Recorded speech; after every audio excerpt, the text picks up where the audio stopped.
All right, I'm going to give you a little bit, a very rough, organic understanding of open intake shelters. So an open intake shelter basically takes animals, in this case, I'm representing them by rocks, and puts them into the shelter.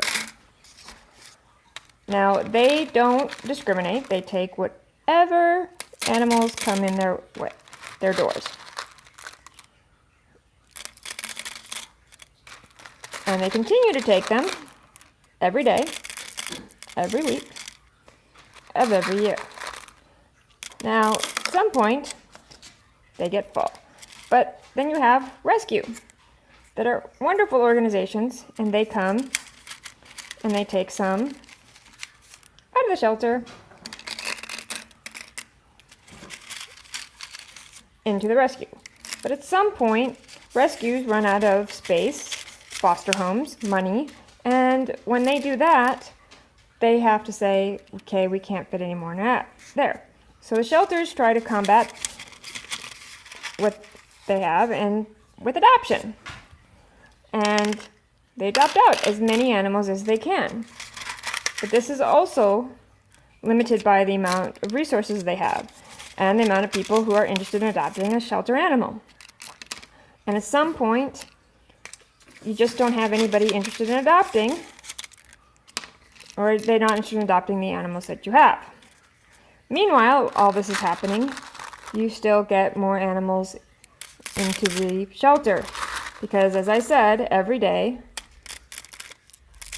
of every week of every year, animals continue to pour into the shelter. At some point, your shelter is full.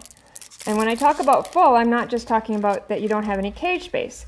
Because animals, when they come in, don't just need an empty cage. They also need somebody to come and feed it. They need somebody to come and clean the cage, and they need somebody to give it medical care. So you only have a certain amount of capacity.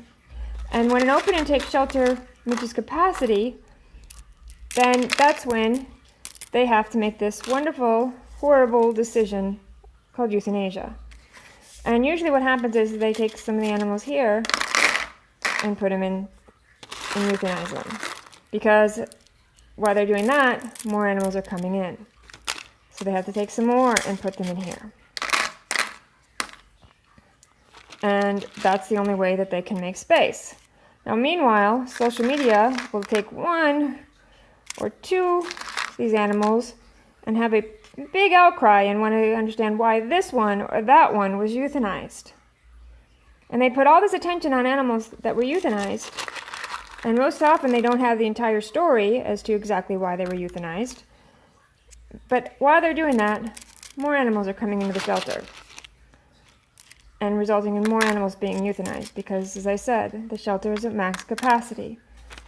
And the answer isn't to make a bigger cup, make the shelter house more animals, because the more animals the shelter house, the more likely the animals are going to get sick, the more stressed the animals are going to be, and the more employees that the shelter is going to need, because they need, not only do they need kennel workers to clean and care for the animals, they need veterinary staff to treat the illnesses, but they also need adoption staff to get more of these animals into adoption, and they need life-saving staff to get more of these animals into rescue.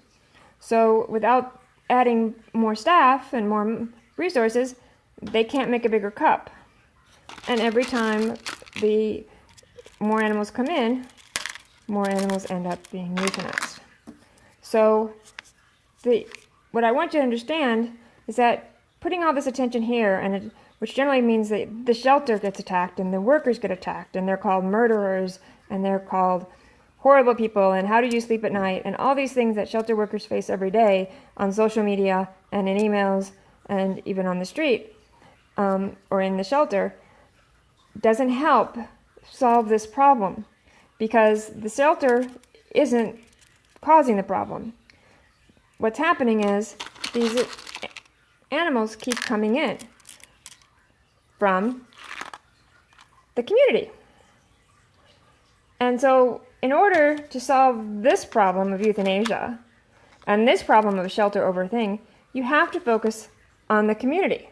Because if we can keep the animals in here, in the community and prevent them from coming into here, you'll prevent them from ending up in here. So that's my 5-minute presentation on how to understand and how to help an open intake shelter. It isn't to worry to attack people over these. It's to help people here so that they don't have to take these animals and put them into here. Thank you.